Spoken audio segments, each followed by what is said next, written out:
Hi everyone. Welcome back to another episode of The Hobbit Explained, where we dive deep into the story and explore real English in action. In this part of the book, Bilbo is starting to think like a real businessman.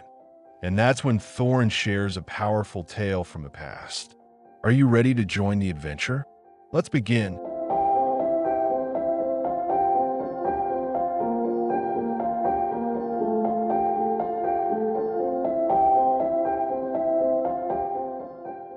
Also, I should like to know about risks, out-of-pocket expenses, time required and remuneration, and so forth, by which he meant, what am I going to get out of it?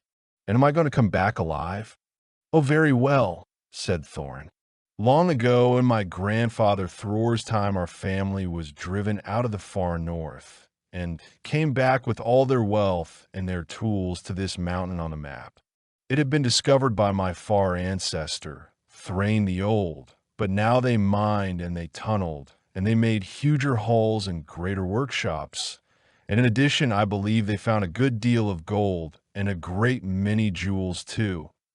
Anyway, they grew immensely rich and famous, and my grandfather was king of the mountain again, and treated with great reverence by the mortal men who lived to the south, and were gradually spreading up the running river as far as the valley overshadowed by the mountain. They built the merry town of Dale there in those days. Kings used to send for our smiths and reward even the least skillful most richly. Fathers would beg us to take their sons as apprentices and pay us handsomely, especially in food supplies, which we never bothered to grow or find for ourselves.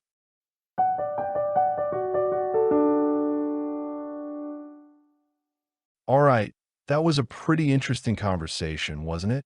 Bilbo wants to know exactly what he's getting into. Classic Bilbo. Now, let's slow things down and look at some useful vocabulary from this part.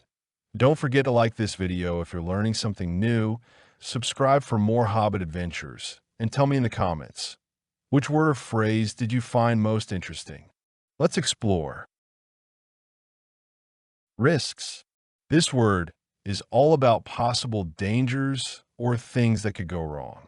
Bilbo, being a careful hobbit, wanted to know what kind of trouble might pop up.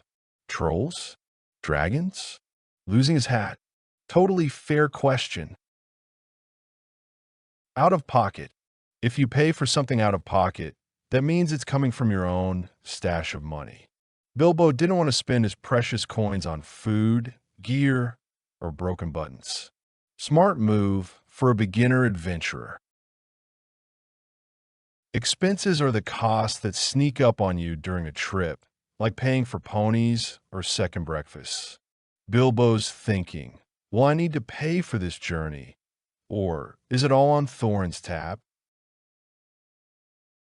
When something is required, it means you absolutely need it. It's not optional. Bilbo wanted to know how long this whole thing would take. He's like, should I pack for the weekend or the whole year? Remuneration. That's a big fancy word for payment.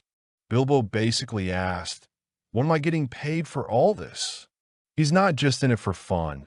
He wants treasure, or at least enough to buy a new teapot. Get out of it. This phrase means, what's in it for me? Bilbo wanted to know what benefit he'd get. If you're leaving your cozy hobbit hole, you'd better be getting something shiny in return.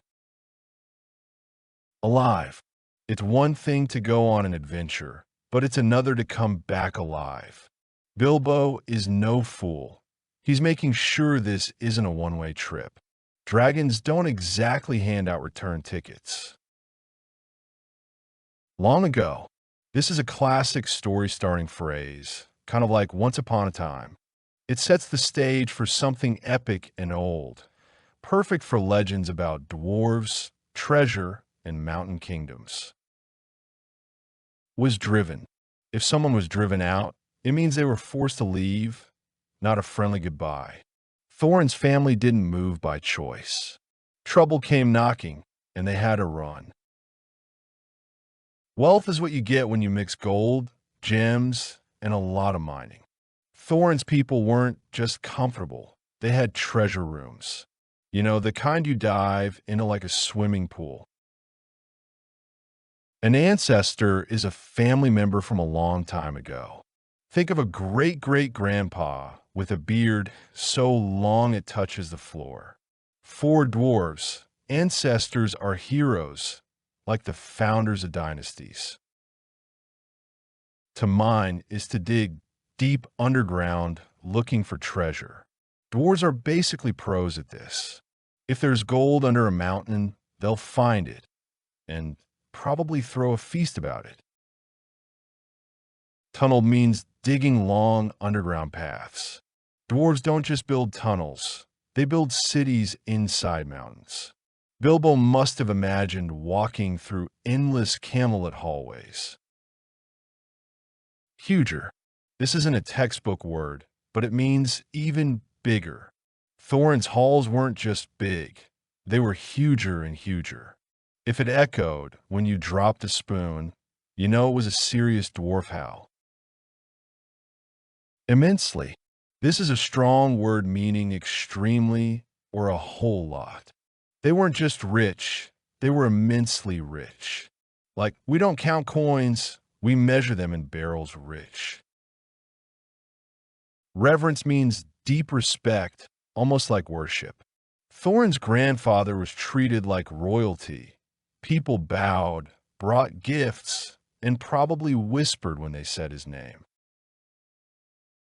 A mortal is a person who can die, unlike elves or dragons who live way longer. Mortal men respected the dwarves. They'd say, hey, these guys can make swords that sing. If a place is overshadowed, a bigger thing, like a mountain, looms over it. The town of Dale sat right under the lonely mountain, always in its mighty shadow. Dramatic, right? Smiths are skilled workers who shape metal into weapons, tools, or shiny stuff. Dwarf smiths were so good, kings lined up to hire them. And yes, everyone wanted a custom axe. The least skillful. This phrase means even those with the smallest talent. Imagine a dwarf who barely knows how to hold a hammer, and even he gets a reward. That's how valuable their work was.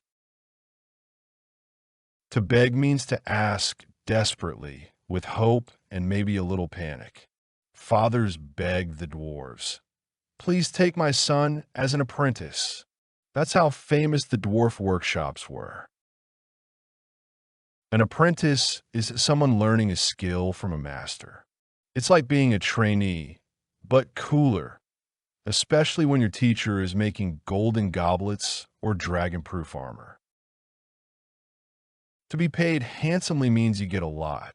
Not just money, but maybe food, gifts, or favors. The dwarves got paid in gold, silver, and feasts. That's better than a paycheck, right? Grow. To grow means to plant and raise food, but dwarves didn't bother with that. They were like, why plant carrots when we can mine for rubies and trade them for roast chicken?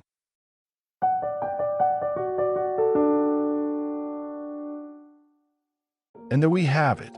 Now we understand why Bilbo was asking all those questions and why Thorin had a mountain of stories to share. These new words aren't just from a fantasy world. They can help you sound more natural and confident in English too. Make sure to review them. Maybe even try to use one or two in your own sentences. And hey, don't forget to join us in the next episode for more magic, more adventure, and yes, more vocabulary. See you soon.